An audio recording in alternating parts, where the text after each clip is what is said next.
TNT time as we enter our fourth matchup of the night will be Maru versus herO. Should be a pretty interesting one because I feel like both of these guys have been kind of underperforming based on, you know, what their name usually suggests. Not at their tip-top form that we've ever seen them at before. Yeah, you're absolutely right. They both find themselves 1 and 2 in this group with the same -2, 3 and 5 map scores for the season. And we're going to Whirlwind, Overgrowth, and Abyssal Reef for this series. But, you know, Maru has the better record in Legacy of the Void, sure. But herO seems to be on the rise, whereas Maru has been constantly on the decline. herO, sure, he took the 1-2 score so far in SSL Season 2. But Maru dropped out 0-2 in the GSL, lost to Jakchi in the losers match, and has been on the fast track down in SSL, had the weak performances in Season 1, had to go through the relegation fast lane matches in order to be back here again.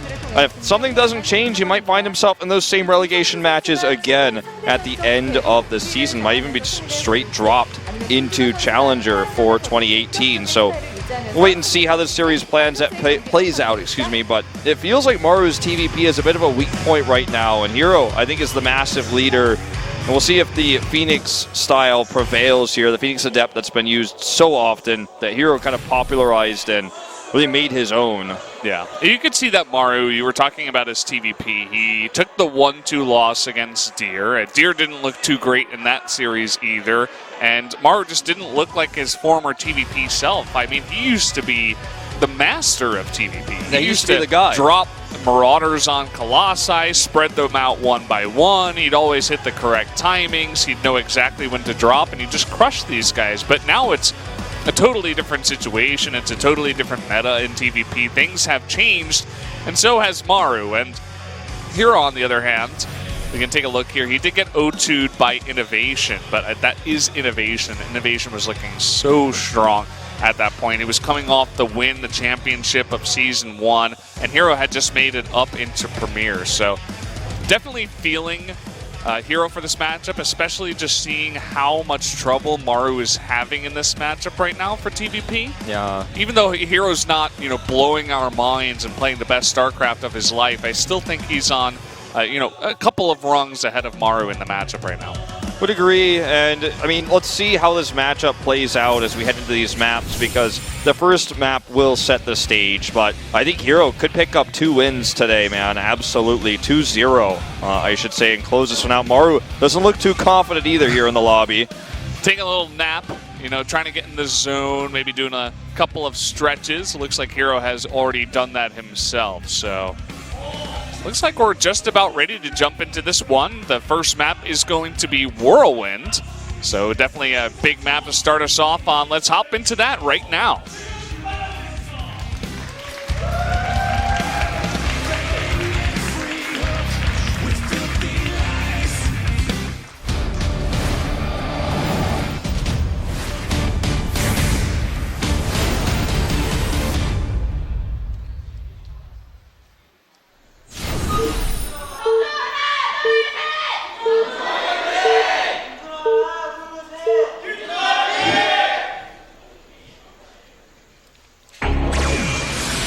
Fly, better fly, Jin Air. Down in the bottom left from Team Jin Air, it is the blue Terran Maru. Getting a cheer from the crowd there at the end. His opponent to the top right in yellow, it is, of course, Root herO. So we're going to a massive map here. Whirlwind, the biggest in the pool, and it is going to be a gas first coming out from Maru. Surprise, surprise. We've seen him try to run CC firsts actually in this matchup a bit recently on big maps like this, but it will be the more standard opening now. And Maru fan here actually. He came from Canada to watch this. Go Maru. And then he says, Oppa, run. Not sure exactly who that's referring to. I hope he wasn't calling Maru Oppa, but, to each their own. Could have been. Maybe he was talking about himself. Maybe he's the Oppa for the 2 younger girls he was with. He's no Liquid herO, but I guess I'll root for this herO instead. Oh, gets the rapid. Why are you shaking the head? A meme lord like yourself should respect the sign of this stature. All right, so, as we go into this, it's going to, I think, set the pace, like I said, for the series as to what we're going to see. And when we watched a lot of the TVPs last week, because we had the GSL Marathon week, basically, with GSL versus the World coming up, we saw a lot of Phoenix Adept, and we saw a lot of Terrans succeeding against it by being passive, but being aggressive was often shut down, trying to heavily drop or try to hit the third base with a big push. But that the Phoenixes would just clear the medevacs. There was no retreat. Widowmine lifts were the name of the game, so we're probably going to see a lot of those. Oh, it's Chester! From Daejeon. I didn't know he was from Daejeon. This is Mal from Canada. So happy 150th Canada born day. Yeah. Is it today Canada Day? I didn't even know. I don't think that's today. I think that was like a month and a half ago. Oh, but maybe it was like their 150th birthday. So there you go. Well, for those who don't know who those guys are, of course, Mal is the translator. Means to speak in Korean. That's where he gets the name from. And he's translated a lot of events. And I believe we'll be doing IEM, Shanghai coming up soon. And of course, Chester is an old Pro League commentator and baseball commentator, just a sports commentator in general. Doesn't really cast StarCraft anymore, but we know him really well. We used to call him Monday Caster because he only commentated on Mondays. Yeah, I see him on TV from time to time. Korean TV, UFC broadcast or baseball broadcast, as you were mentioning. So he's still around. He's moved on to other stuff. And that's pretty cool to see. Who knows, maybe when we're like 45, we'll be casting baseball or something like that. Could be. Maybe EA actually wins, and at the end it's like all we're doing is casting like Ken Griffey Jr. or something. It's like virtual reality baseball 2035. I don't know. Maybe like we're going to be casting Madden, like Madden 2032 one day. All right, the Hellions get into the main base here. So he can get some probes here, especially with the lineup.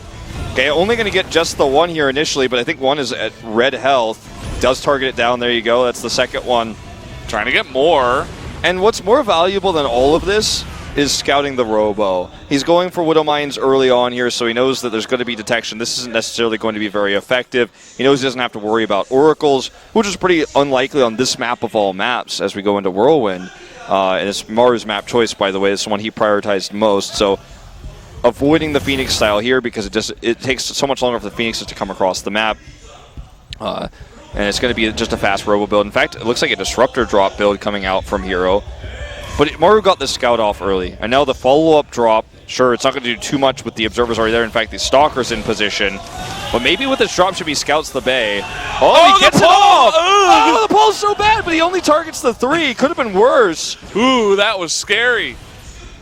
Very, very close. If he just targeted that big blob, he probably could have gotten 6 or 7. He walked these Widow Mines across the map. Well, herO is not going to expect 2 more necessarily to come back in here. Didn't go into the main base, though. Sees the Prism. That's suspicious. He should commit to going to the main base here to see if he could find the tech of choice, because seeing a Prism come out like that, he's like, well, I didn't see a Twilight Council earlier. Are you Disruptor dropping me?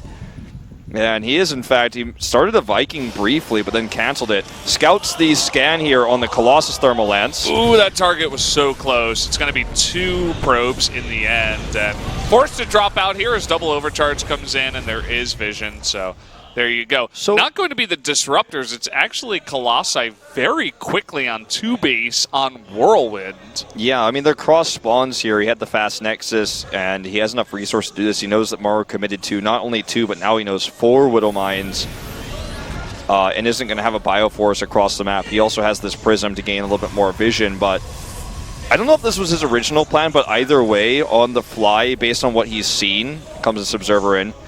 This is actually going to work out. He will get the Colossi. He's an insanely fast Colossus range. Started it even before the first Colossus, and is committing Chrono Boost to it. He's going to have a third base. And Maru, he's not going to be able to deal with this until he gets a decent Viking count up. He hasn't really been producing those. He started one earlier, canceled it, and hasn't started any since, to my knowledge. So the Colossus count's going to be healthy. He's making turrets because he's scared of the Disruptor drop. He's got Marines in position. He's got a siege tank in position. He's like, where are your Disruptors at? So herO, I think, is just kind of pulling a fast on him. I think he definitely planned on going for the Disruptor drop, although it was a little bit of a slow one. and then has just made this transition to the Colossi. Very smart move, and just not exactly what Maru is expecting. So it's kind of it works out because he knows that Maru doesn't have an army to punish him for this, and it helps protect his third base.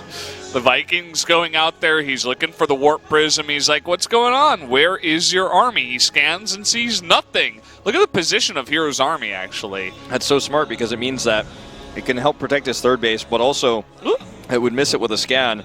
Trying to clear this observer, we'll finally find it. But when you see that empty natural too, you're probably thinking, is he all-inning me? What is he doing? What is anything? Like, what are his units? I don't even know what he has. Life? He didn't make a single disruptor. Why didn't he drop me? So now he's doing the old day 9 principles. Okay, something weird's going on. Let's just attack here. Doesn't have vision on the line of sight blocker, though. Gonna get his first glimpse of the Colossi now. First siege tank gets targeted. The PDD, though, very well placed. It puts it down immediately. Buys him a little bit of extra time here. Marauders trying to do what they can. Look at the Warpin, though. The Zealots are going to tank these tanks. The tanks don't do anything, and he just jumped on top of them before they could siege or get in position. Maru moving out at the least opportune time. And now herO, let's see how far he wants to commit. He has these Colossi. Look at this has scan. The Thermal Lance. He's going to scan and see the third base. Okay, you've got a third base. That's good, but there's no probes. And going straight into the Widow Mines. Not the greatest engage there from herO. Good unload of the bunker as well here by Maru. No observer nearby because it was sniped earlier. Seeing the SCVs pulled. Maru with that scan, you could tell he was so confused by what happened, but now he's going to commit here. Force fields are decent, but here comes the drop on the outside. He's got a few more, he's got a bit more energy on these sentries. The force fields aren't going to be enough here. Colossus Micro, though, is so good from herO. He protects these for so long. Avoids the Widow Mine shot. There's so many Stalkers and Zealots here, but he will still have to retreat. The Colossus Micro was a spectacle, but Maru holds. But despite everything, and those two Widow Mines were the MVPs. The bunker he built to be safe. 51 army supply to 27 now. What's the backup plan here, herO? Doesn't have any more hidden tech. That third base is very much revealed. Maru, he could go take out the third base, but I think he wants to get to the main before he even has any of these big high-tech units. He's got so many Widow Mines in the mix, which is, I don't even know if that's the best unit right now, but it's going to be really hard to deal with if he can get them in position. And look at that. 5 of them in position saying, okay, go ahead. He's trying to micro against them as best as he can. He's doing quite a good job, but good targeting there on the Warp Prism. Meanwhile, though, he's coming up into the natural. He's already down on units and losing a few more there. Even if it wasn't the most efficient Widow Mines, they're still alive. Probes being taken out here, and Maru is just getting the most efficient trade possible. And even if this is defended, which it looks less likely every second, then he's just going to find himself further and further ahead. Boosts away now to hit the third base. Back at home is macroing. He's got the third base now fully mining. Probes here. Less probes than Widow Mines. GG.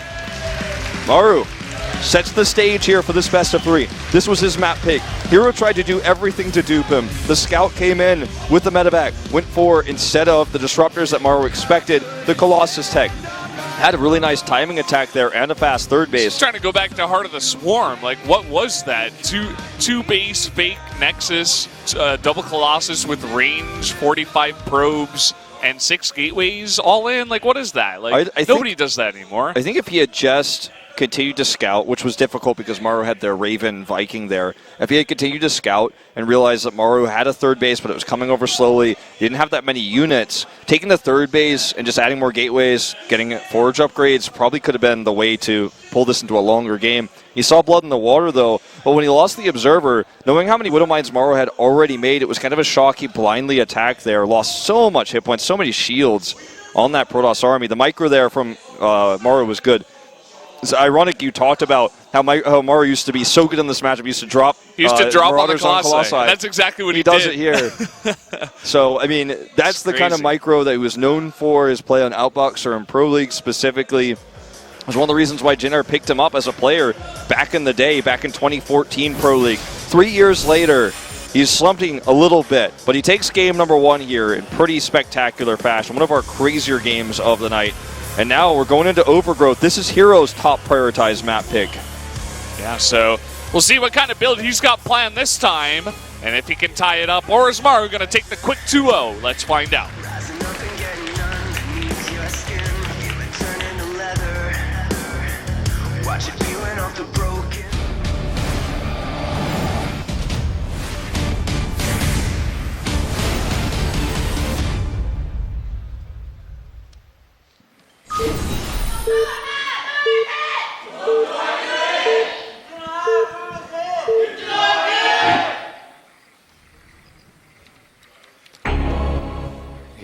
go. Going into game number 2. Down here in the bottom left, the Blue Terran taking game number 1 in surprising fashion was Maru. That's right. Game number 1 lost by this player in very odd fashion. It is herO from Root. So let's take a step back. herO mind gamey as hell in that last game based off of what Maru had already scouted. Had he committed to the Disruptor drop, Maru had turrets. His Marines were split, and he initially even had that Viking coming up. Made it eventually anyways, so had all the answers. The siege tank there for a Disruptor drop. herO didn't do that, but attacked it and failed the attack. Got a bit overzealous. Had a third base up, but ended up basically killing himself there.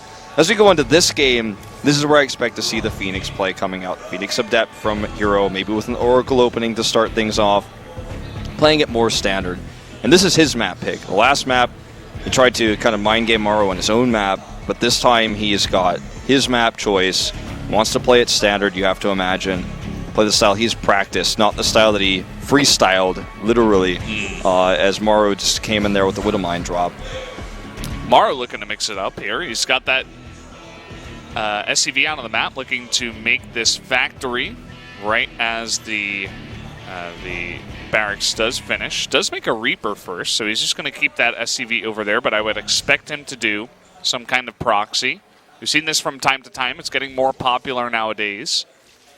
At the same time, trying to drop down the CC, but herO, known to be very annoying, gets extremely low and does get out of there. So factory will be placed now as he hits 150, 100. No, actually going to maybe just make a starport here or just go for a later scout. Bit weird. It was sent out very early. He wanted to make sure it was not scouted, and well, it wasn't, but it's missing a lot of mining time. It's not actually doing anything. He has the Reaper to scout. I think it has to be the starport in just a weird location. Yeah, I think you're right. Reaper's not even going all the way around. It's because of this probe. The CC gets delayed again. Gets the tight wall off. He's like, you just don't have any units.